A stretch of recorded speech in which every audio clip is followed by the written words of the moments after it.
Vamos meditar aqui na palavra de Deus.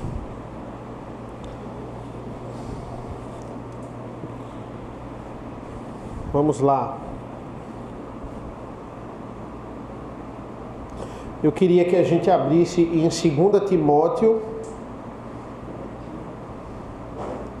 2 Timóteo 3.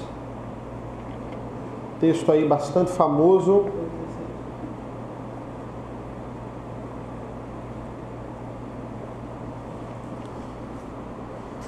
(16 e 17).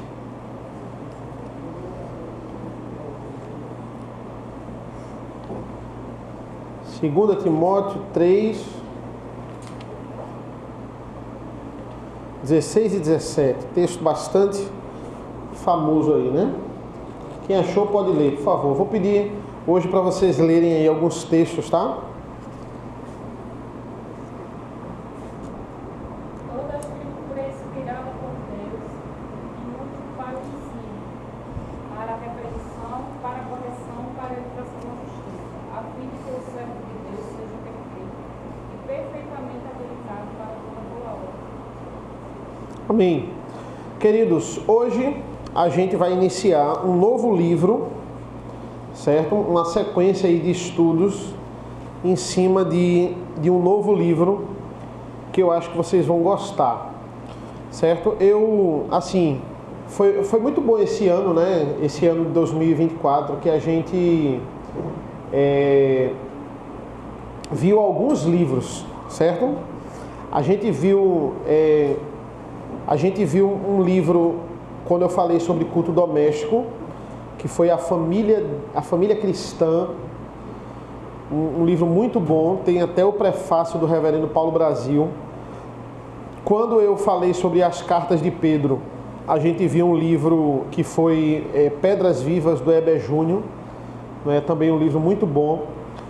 E a gente está vendo um livro no estudo de homens, que é o Homens de Verdade, né? Está chegando no capítulo 9 dele agora. E as mulheres estão estudando o Ser de Deus. Então, assim, graças a Deus a gente prossegue aí em muitos livros, né? Num ano só. Eu mesmo já estou estudando o 4º livro esse ano para ministrar para vocês. E a gente ainda está em agosto, né? E eu creio que eu vou ficar nesse livro até o final do ano, certo? Esse livro, o pastor Paulo Brasil, ele deu uma sequência de estudos também na escola dominical. Esse livro aqui, Dinheiro, Dívida e Finanças, da Vida Nova, certo? Eu já tenho a intenção de fazer uma sequência de estudos com vocês nesse livro aqui. E como eu terminei o livro do Heber Júnior até mais cedo do que eu pensei, né, eu já vou começar com esse livro aqui com vocês. O nome do autor chama-se Jim Newhisen. Ele é um pastor dos Estados Unidos, pastor presbiteriano, e a editora é da Vida Nova, certo? Eu recomendo vocês comprarem esse livro, tá? Esse livro é muito bom. Eu vou até botar no grupo lá depois. Eu até conversei com ele, eu disse: pastor, tem algum esboço aí para eu filar? Aí ele disse: não, Eduardo, eu dei o livro de capa a capa, certo? Pega o livro, leia e pode dar o estudo, que vai ser muito bom. Por quê? Porque a perspectiva dele é uma perspectiva bíblica sobre finanças, né? A intenção não é fazer nesses estudos você ganhar dinheiro, ser rico. Como ser rico em Cristo Jesus? Não é essa a intenção. A intenção é a gente entender, né, a questão das dívidas, entender a questão das finanças e usar os nossos bens que nós usamos, que nós ganhamos do Senhor para a glória dele. Essa é a intenção. E ele cita vários textos bíblicos, e isso aí também ajuda a gente a entender que a escola bíblica dominical, né? Então a perspectiva tem que ser sempre bíblica, né? Eu comecei lendo esse texto de Timóteo, né, que é um texto bastante famoso, porque Paulo Brasil diz no início do primeiro estudo lá sobre esse livro, né, do primeiro capítulo, ele disse que conversando com um pastor amigo dele, que era pastor e psicólogo, né? Ele diz, não, um amigo não, um colega meu, né? Que era pastor e psicólogo. O amigo dele diz assim, abre aspas, o ser humano é tão complexo que a Bíblia não tem assunto suficiente para tratar por causa do tamanho de sua complexidade. Por isso, a psicologia. Né? Aí ele diz que fez o que geralmente ele faz, né? Ele olha para a pessoa, fica em silêncio e vai embora, né? Ele não discute, né? E aí ele é contra isso, ele diz, olha, não, existem assuntos complexos, contemporâneos, em que a Bíblia ela contempla. Na verdade, ela não precisa falar diretamente sobre aquilo, mas a Bíblia tem princípio para tudo. Para tudo você tem um princípio bíblico que você pode aplicar. E aí a ideia desse livro é provar que na área de finanças também. Certo? A gente, assim, coincidência ou não, né? A gente acabou de falar sobre a questão financeira em Provérbios, né? Sobre você dever o fiador, sobre você usar a preguiça, não juntar e aquilo ali lhe prejudicar no futuro, né? É uma questão ali, são questões meramente financeiras. E aí casou com o estudo de hoje, que eu nem pensei que ia dar hoje, eu pensei que já ia dar no domingo passado, mas aí não deu para dar, né? Porque eu fui na aliança lá. E aí no início do capítulo, ele cita Provérbios 48, que ele vai dizer assim, seca-se a erva e cai a sua flor, mas a palavra de Deus permanece eternamente. Não tem assunto em que a Bíblia ela não tenha um princípio. A palavra de Deus ela permanece eternamente, certo? Tem vários autores que eles citam, né, que são economistas e são pastores, ou são economistas e são cristãos. Na verdade, esse livro é uma coletânea disso, então tem muita coisa boa assim, de opinião dessas pessoas, de comentários dessas pessoas. Tem um dos pastores chamado Randy Alcorn, que ele vai dizer assim, Jesus falou muitas vezes sobre questões financeiras. E como ele é um economista, ele vai dizer assim, pelo menos 15% do que Jesus fala, ele pega uma porcentagem. Pelo menos 15% do que Jesus fala envolve ou tesouro, ou riqueza, ou herança, ou bens.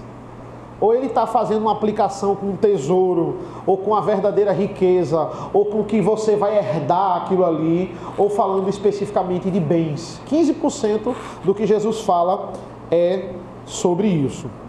E aí ele começa destacando aqui a própria ideia de justificação pela fé. Certo? Olha, alguém tem que pagar um preço da minha dívida para que eu seja livre. É basicamente o que a gente discorreu no sermão. Não é? Alguém precisa ser o fiador de maior aliança, como vai dizer ali Hebreus 2. Certo? Deus, ele criou o trabalho. Foi ele que criou. Né? Ele criou o trabalho e colocou o homem para trabalhar. Ele criou a finança, o você gerir ali, o você cultivar e guardar. Ele é o criador, ele é o criador do comércio, ele é o criador do negócio. Cabe a gente, através do comércio, através do negócio, usar para glorificá-lo. E a parte financeira, ela não está livre disso. Outro economista e cristão que está no livro, chamado Neil Ferguson, ele vai dizer o seguinte, sobre a questão financeira. Ele diz assim, toda a bolha, ela vai estourar. Ele vai dizer que isso é um princípio básico para economista, para quem quer investir. Né? Toda a bolha um dia vai estourar. E ele cita o caso da crise imobiliária dos Estados Unidos. Ele vai citar esse caso, claro. A pessoa comprou um apartamento, financiou um apartamento em 5 anos. Porque lá nos Estados Unidos você consegue comprar uma casa em 5 anos, né? Pagar em 5 anos. Aqui é mais difícil. Né? A pessoa comprou o apartamento em 5 anos, financiou. Depois de 5 anos terminou o financiamento. Né? E aí o que é que ele faz? O mercado imobiliário estava muito aquecido. A pessoa foi lá, vendeu esse apartamento que ela comprou, mais caro do que ela comprou há 5 anos atrás. E ao invés dela comprar outro apartamento, ela pegou esse dinheiro, investiu em imóvel E como o mercado estava muito aquecido, os juros estavam muito altos desse investimento.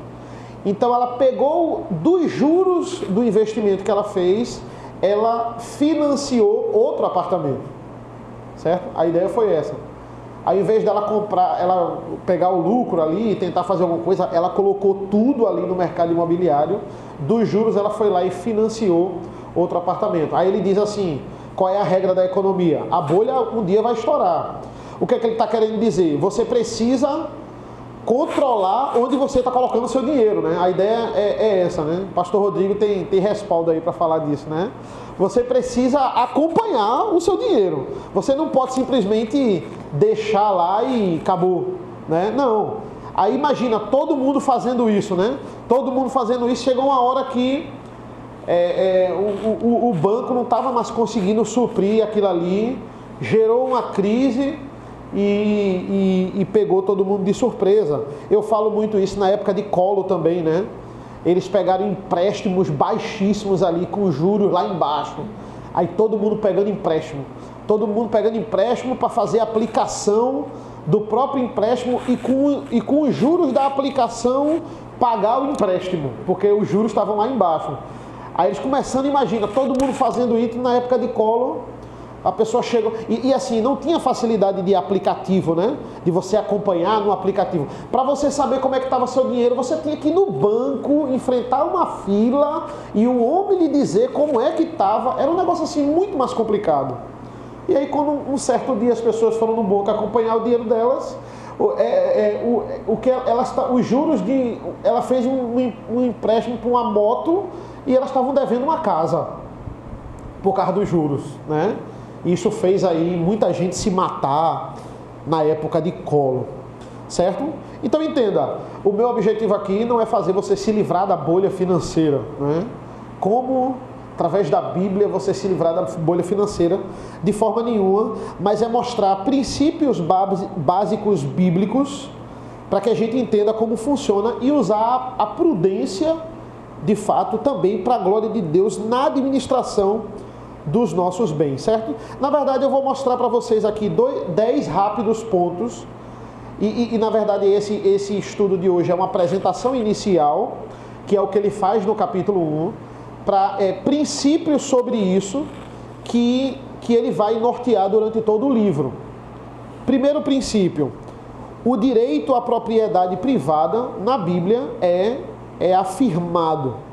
E aí ele vai citar o último mandamento, não cobiçarás, certo? Ele vai dizer assim, olha, a gente não pode cobiçar nada que seja do próximo. É muito firmado isso na Bíblia, ele vai dizer da ideia de que o que é seu é seu. A gente viu isso, por exemplo, lá em Provérbios 5, quando ele compara a mulher à cisterna, né, ao poço. Ele diz assim, ó, você não pode querer o poço do outro, você não pode querer a cisterna do outro. Né? É claro que a mulher não é uma propriedade, né? Mas ela está sendo tratada ali como é uma analogia, né? Porque o poço, a cisterna, seria a propriedade ali, né? Então ele está dizendo, olha, não cobice. Ou seja, aí ele discorre, nenhum governo tem o direito de tirar a propriedade de um homem que comprou aquilo ali. Ele vai dizer, isso é um princípio bíblico. Ou ele comprou ou ele herdou aquilo ali. Se ele herdou, também é dele. Aí ele cita o povo de Israel. Ele vai dizer, olha, porque o povo de Israel tinha todo o direito de chegar lá na terra e exigir a terra. Porque a terra não era do estrangeiro, a terra era deles. Foi tomada deles, ela é herança de Deus para eles. É isso que os estrangeiros não vão entender. E agora o povo está tomando de volta o que sempre foi deles. Ou seja, Israel não é o MST que está invadindo a terra do outro. O outro é o MST que estava tomando a terra de Israel. A ideia é essa terra é minha, herança minha de Deus. Ou você me dá por bem ou por mal. E muitos escolheram aí guerrear e perderam contra Israel. Outra lei sobre isso é a lei do não furtarás, né? Ele nitidamente ele está dando ao indivíduo o direito da propriedade privada, certo? Eu não devo apenas não furtar, mas eu também, eu não devo nem cobiçar no coração, né? Tudo começa com a cobiça, de eu querer o que é do outro. Isso não pode existir. Segundo princípio que ele vai discorrer no livro, o sucesso profissional e financeiro vem através de trabalho duro. Vem através de trabalho duro. A própria aplicação é o sermão de hoje, né? É do trabalho duro e não da preguiça que você vai ter uma boa velhice, né? Que você vai contemplar ali momentos de uma folga maior no duro trabalho que você tem hoje. Você precisa colher no verão para que você descanse e coma no inverno, né?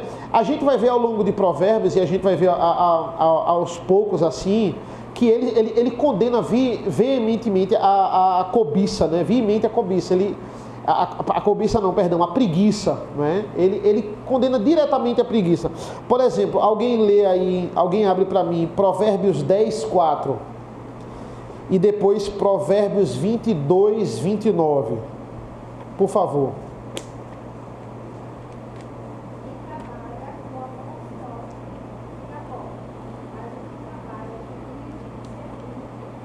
Pronto, eu estou mais familiarizado com Provérbios por causa dos sermões, né?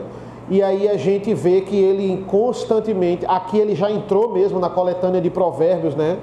Aí ele constantemente está batendo aí na questão da preguiça, né? Contra a ociosidade, né? Veja aí Provérbios 22, 29. Já observaste uma pessoa zelosa em seu trabalho, pois será promovida ao serviço real, não trabalhará para a gente obscura. Então veja, ele está dizendo assim, Deus projetou você para trabalhar, né? E desse trabalho, desse seu esforço e dessa sua habilidade, você receber a sua recompensa. A ideia é essa aqui, certo? Então, terceiro princípio que ele vai falar no livro, esquemas de enriquecimento rápido são tolos e levam à pobreza. Certo? Como a gente pode ver, pirâmide financeira, muitas vezes, né? Onde tem que ter um enxerto ali de muita gente embaixo. Geralmente essas pessoas são que criam dívidas, são pessoas pobres mesmo, para que o topo da pirâmide continue sendo sustentado, certo? Isso aí, uma hora vai ruir, não é? Alguém lê aí Provérbios 22, 19 e 20. Por favor, Provérbios 22, 19 e 20. Para que a tua confiança esteja no Senhor, quero te dar-te hoje a instrução a ti mesmo. Porventura, não te escrevi excelentes coisas acerca de conselhos e conhecimentos? Aí ele continua aqui, né? O 22 vai dizer assim, né? Não roube o pobre, porque é pobre, nem oprima o necessitado no tribunal, porque o Senhor defenderá a causa deles e tirará a vida daqueles que o exploram, né? Tem gente que tenta arranjar atalhos, né, contrário ao que Deus estabeleceu para enriquecer, e geralmente esses atalhos, para que elas consigam isso, é através da extorsão do pobre, né? E aí ele vai dizer, olha, isso é totalmente condenado, certo? Esses acabam na pobreza e em morte, né? Provérbios vai dizer. Quarto princípio, os salários e preços devem ser justos a todos nós, certo? A Bíblia condena completamente você ser um governante pesado aos seus súditos, você ser um patrão pesado ao seu servo.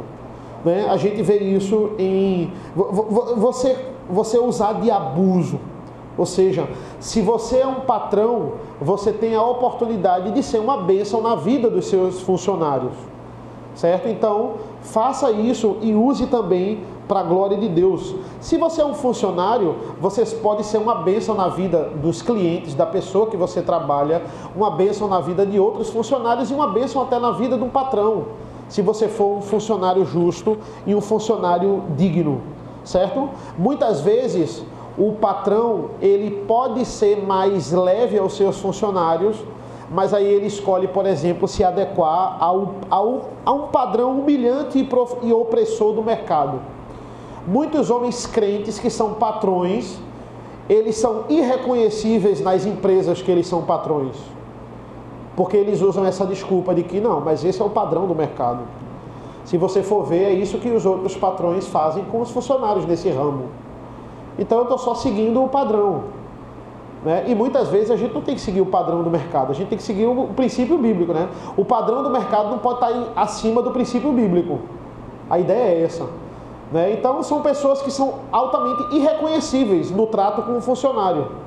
Às vezes até aquele funcionário da igreja, e ele diz, caramba, aqui ele é outra pessoa, né? Então isso aí é algo que ele vai dizer, não, a justiça não é só na igreja, a justiça é em todas as oportunidades que Deus lhe dá. Quinto, o estilo de vida extravagante vai torná-lo pobre. É interessante esse princípio que ele fala, né? Alguém abre aí Provérbios 21, 7, por favor.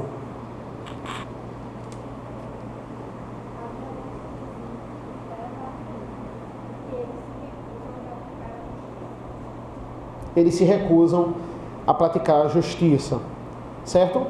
Aí ele vai dizer assim, você não pode viver segundo o modo de vida e a conta bancária do outro, né?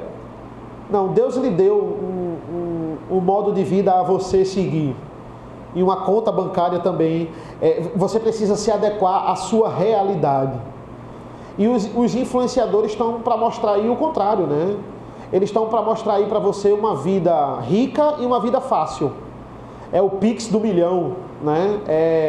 É um bocado de coisa, é o arrasta para cima, literalmente, né? São pessoas que nitidamente estão sendo investidas por outros para dizer assim, olha como eu sou bem de vida e olha como você pode ser também.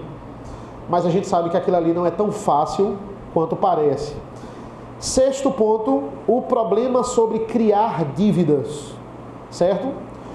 Bancos e oportunidade de empréstimos vão sempre lhe empurrar para isso, né? E Salomão constantemente lá em Provérbios ele está falando sobre o problema. Olha, quando você tem um problema como esse do fiador, por exemplo, vá rápido resolver. Ou seja, não se afunde em dívidas. Não ache que você pode resolver depois. A dívida, o que é que ela faz? Ela só faz crescer, né? E você precisa de fato resolver. Sétimo ponto, poupar para o futuro é sábio. E nisso o autor ele lembra de Gênesis 41, justamente o que é que José faz na época das vacas gordas.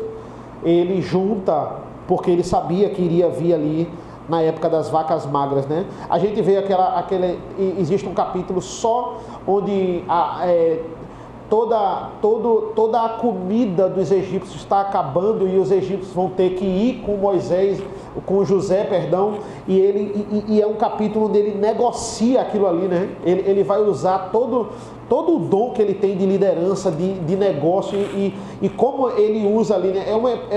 É um capítulo perfeito para você pegar o negócio para a glória de Deus, né? Como ele faz Faraó ficar mais rico e ele ainda ajuda todos os egípcios, né? Então isso é importante. Poupar para o futuro é sábio, né? A gente viu o exemplo das formigas.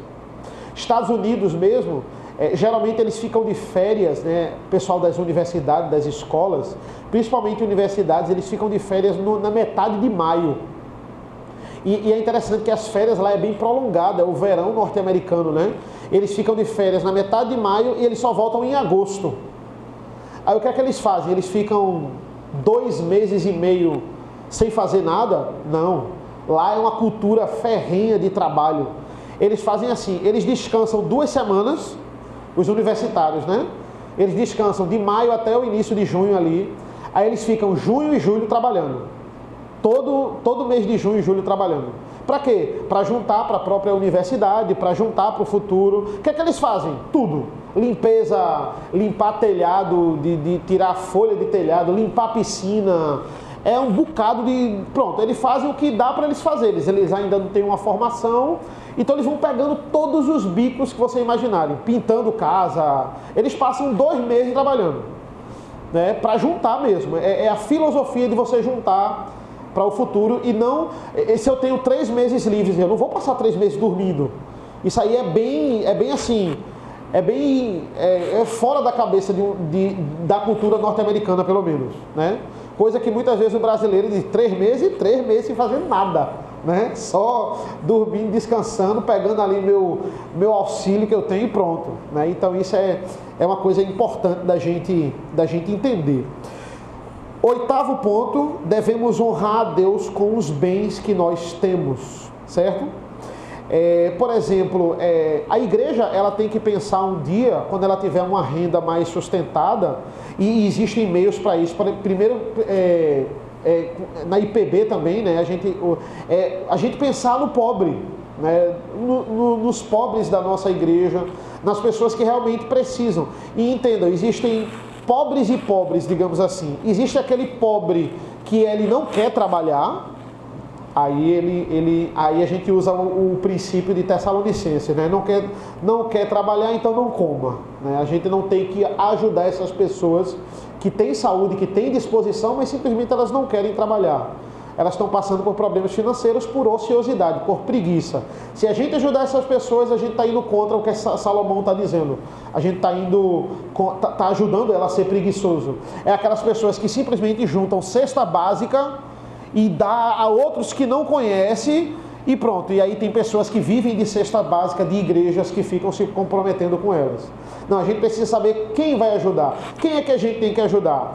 Tem que ajudar aquela pessoa que ela está passando por problemas financeiros, mas ela trabalha muito.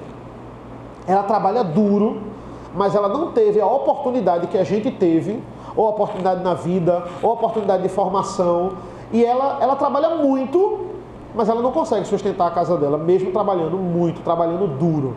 Aí essa pessoa, a igreja tem que chegar junto. Pessoas que, por exemplo, têm problema de saúde e não podem trabalhar. São membros da igreja, têm problema de saúde e elas não podem trabalhar por causa desse problema. E se a igreja não ajudar, ela vai passar fome. E entenda, não é o Estado primeiro que tem que ajudar essa pessoa. Se ela é membro da nossa igreja, é a gente primeiro que tem que ajudar ela. Não é ficar esperando o Estado dar e pronto. E aí, veja aí como é que você faz, né? Então, esse trato com o necessitado é uma preocupação da igreja, né? Quando junta ali a junta diaconal, é uma das preocupações da junta diaconal, passar para o conselho, passar para a igreja essa necessidade. Isso é algo que nós devemos pensar. Penúltimo, devemos pagar os impostos que nos são dados, né? E entenda, nesse ponto, o autor vai dizer assim: a ignorância custa caro. Né? Nesse ponto você pode pegar dicas, né, de pessoas que elas sabem lidar com impostos, e isso impede de você pagar tanto imposto. Ela usam ali estratégias legais, não ilegais, claro, né? De você não entrar na malha fina ali e você de fato honrar, né, dar a César o que é de César e não ter que ficar sonegando ou pecando para não pagar imposto. Ele vai dizer isso aí, literalmente, a ignorância custa caro. Tem gente que paga muito mais imposto porque não sabia de uma mera informação, de um mero auxílio ali, de uma mera bonificação que aquela pessoa tem por aquele valor, e aí ela se dá mal por causa disso. Né? Então, a gente deve honrar os nossos impostos. Esse é um princípio bíblico também. E o último ponto, a sabedoria pensa a longo prazo e está disposta a adiar gratificações momentâneas. Isso é interessante. A verdadeira sabedoria, ela pensa a longo prazo. A gente vai ver em Provérbios, isso tem muito, né? Economizar. A gente quer trabalhar hoje e ser gratificado hoje, né? Você já trabalhar e você já ter o conforto daquilo hoje. Mas a verdadeira sabedoria sabe que a gratificação, ela só vem bem depois. Primeiro o trabalho duro. Primeiro você colhe no verão. É só no inverno que você vai ter a gratificação desse trabalho. Certo? Para terminar, eu vou ler um trecho aqui do livro, na página 32.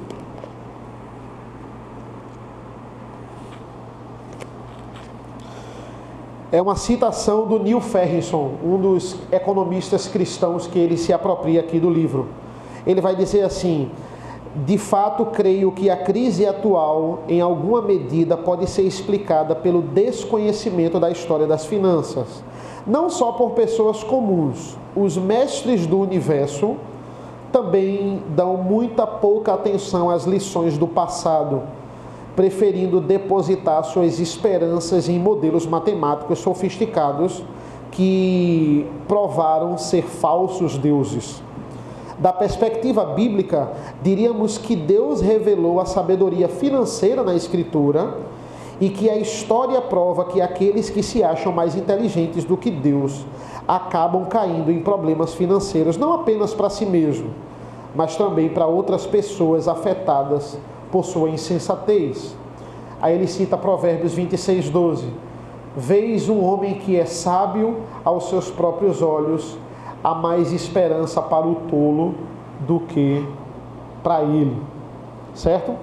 Ou seja, a Bíblia não mostra como enriquecermos, né? Qual é o segredo aqui para evitar a bolha financeira ou para enriquecer? Mas ela mostra como é que a gente deve gerir, como é que a gente deve administrar os nossos bens, como a gente deve usar as bênçãos materiais que Deus nos dá para a glória dele. E isso vai trazer benefício. Ele vai dizer, olha, do mesmo jeito que para o tolo traz ruína, não só para ele, mas para as pessoas que ele ama, para os filhos e para a futura geração, para o sábio isso vai trazer bênçãos também, para a igreja dele, para a casa dele, para os filhos dele, para a vida dele. Amém, meus irmãos? Então, esse é o primeiro capítulo, é um resumo do livro, né? Ele vai fazer uma introdução. Esses são os 10 pontos que ele vai falar nesse livro e a gente vai ver cada um desses pontos, certo? Eu estou animado aí com esse estudo e também não sei quantos nós vamos ter, mas eu acho que vai varar aí até o final do ano ou até mais, né? A gente bater nesse ponto aí da questão. E recomendo você a comprar, tá, irmãos? E assim, às vezes eu sempre compro mais no Kindle, porque é bem mais barato, né? Às vezes é bem gritante, né? É R$20 mais barato. Às vezes tá preço de banana, mas não, a diferença entre o Kindle e o livro físico é bem pequena. Parece que o Kindle é 50 e o livro físico é 55. Então aí eu prefiro comprar o físico mesmo, que eu tenho na biblioteca. O autor é o Jim Newheiser. Eu vou botar a capa dele no grupo da igreja, certo? Jim Newheiser, muito bom, pastor, crente. Amém? Alguma dúvida, gente? Tranquilo? Amém. Então vamos orar. Senhor, nosso Deus, nosso Pai, nós te agradecemos, Senhor, te agradecemos pela exposição da Tua Palavra, pelos estudos bíblicos que o Senhor proporciona a essa igreja. Nos abençoa nesse dia do Senhor, nesse domingo, nos leva para casa, nos faz descansarmos e logo mais estarmos aqui para ouvirmos a palavra através do pastor Rodrigo e cultuarmos ao Senhor como o Senhor requer. Nos abençoa nesta manhã, em nome do Teu Filho amado Jesus. Amém. Amém. Nos abençoe.